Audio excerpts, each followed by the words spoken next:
Se no nosso primeiro episódio Isaías foi purificado pelo fogo e sentenciado à rejeição neste segundo capítulo, ele enfrenta a sua missão mais desafiadora: convencer um rei covarde de que em meio à destruição e à guerra iminente, a única esperança estava em uma profecia impossível. Esta é a história do Emanuel. Você está prestes a descobrir o que significa ter Deus conosco quando todas as forças do mundo estão alinhadas para te aniquilar. É uma história de guerra, medo e a revelação de um sinal que desafiou toda a lógica humana.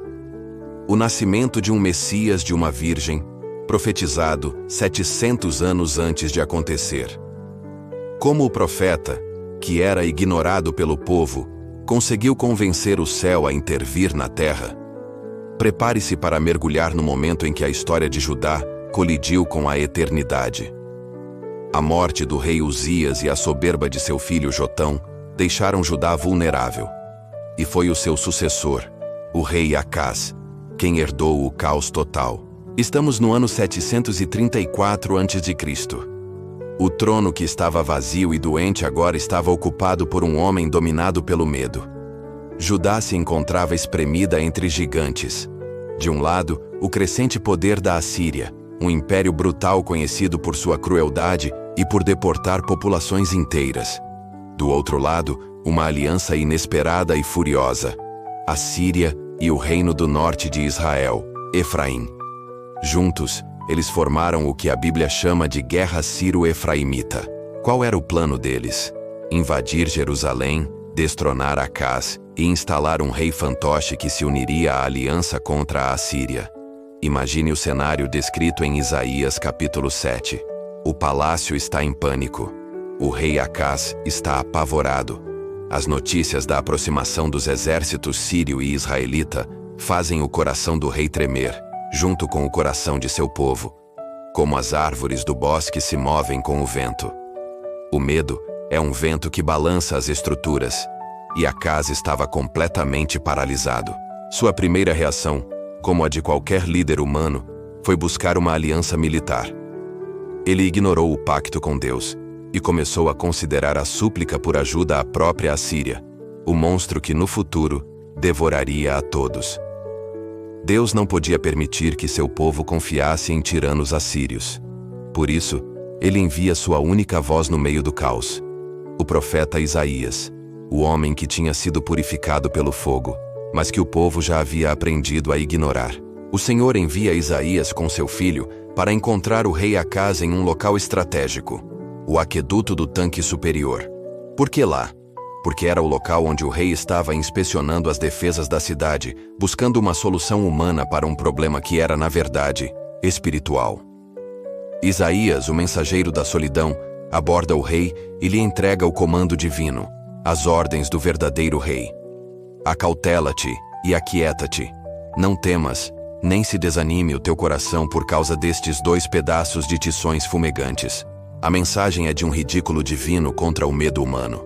O profeta compara os 2 poderosos reis inimigos, Rezim da Síria e Peca de Israel, a 2 tições fumegantes. São pedaços de madeira que já arderam, soltando apenas fumaça e cheiro ruim, sem calor ou poder destrutivo. A ameaça era real, mas o pavor de Acaz era exagerado. Isaías está dizendo: pare de tremer. Você está com medo de 2 brasas que já estão se apagando? O plano de Deus era claro. Essas nações seriam destruídas em breve. O rei Acaz só precisava fazer uma coisa: confiar em Deus. Isaías, então, oferece o que nenhum profeta na Bíblia ofereceu a um rei: o sinal. Deus, através de Isaías, diz: pede para ti um sinal do Senhor teu Deus. Pede-o, ou nas profundezas, ou nas alturas.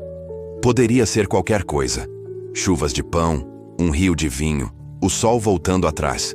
Um milagre visível para comprovar a palavra do profeta. Era uma chance de ouro para Acaz calar os críticos e consolidar a fé de Judá.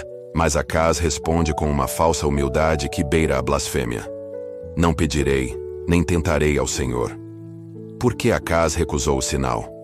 Não era fé, era soberba e falta de coragem. Acaz já havia tomado sua decisão no coração. Ele já estava enviando emissários com subornos e promessas de vassalagem à Assíria. Ele já tinha optado pelo caminho da lógica humana, do dinheiro e do poder militar, em vez do caminho da fé. Ele não queria um sinal, porque um sinal o obrigaria a confiar em Deus, desfazendo sua aliança política. O medo o cegou, e ele preferiu o controle humano à intervenção divina. A Bíblia mostra que a soberba precede a ruína. A paciência de Isaías se esgota. A voz do profeta ecoa com a autoridade do trono que ele viu. Portanto, o mesmo Senhor vos dará um sinal. Eis que a Virgem conceberá e dará à luz um filho, e será o seu nome Emanuel. Este é o clímax do nosso episódio e o ponto central do livro de Isaías. Pense na ilogicidade disso para Acaz. O rei está em pânico por uma invasão em semanas, e a resposta de Deus é um nascimento que só acontecerá séculos depois. O que o rei precisava era de soldados ou chuva de fogo. O que ele recebe é a promessa de um bebê. A profecia de Emanuel não era um sinal para Acaz, mas um sinal para a casa de Davi, um sinal para o remanescente fiel, um sinal que atravessaria o tempo. Era a prova inegável de que o plano de Deus não estava sujeito ao caos político de Jerusalém. O termo aqui traduzido por virgem é Alma. Embora o termo possa ser usado para uma jovem mulher, o contexto milagroso e a forma como a profecia é citada no Novo Testamento garantem sua interpretação literal e final. Um nascimento virginal. O nome Emanuel é o ponto de virada na história bíblica. O nome significa Deus conosco. Este não é apenas o nome de uma criança. É a identidade e a natureza do Messias. É a promessa de encarnação.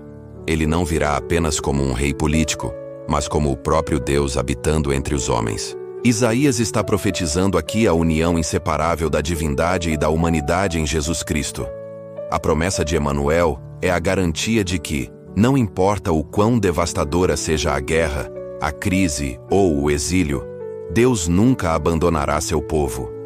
A crise do trono vazio de Judá seria resolvida não por um novo rei humano, mas pela vinda do próprio Deus para restaurar a soberania. A profecia de Emanuel tinha duas aplicações vitais. A curto prazo, a destruição de Síria e Israel aconteceria em breve. A longo prazo, o cumprimento final é o nascimento de Jesus em Belém.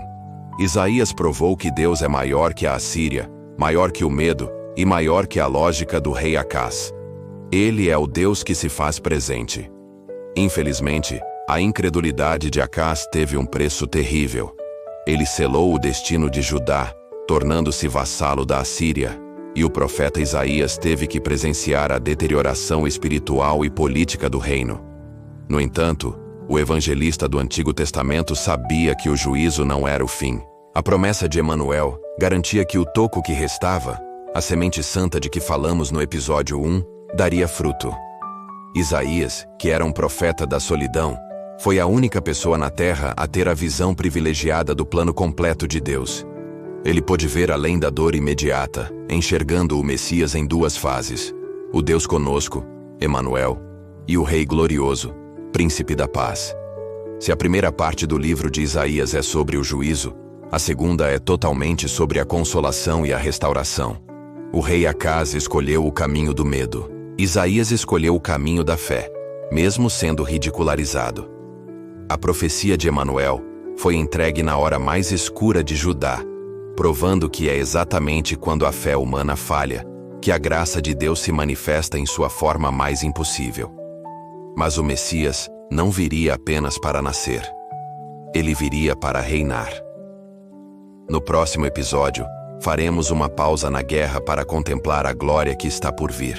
Descobriremos o quadro mais lindo pintado por Isaías: o Messias, assentado no trono da paz, recebendo 5 títulos divinos, incluindo o mais famoso de todos, o Príncipe da Paz. Você está pronto para a visão do Reino Eterno? Não perca a parte 3 da série.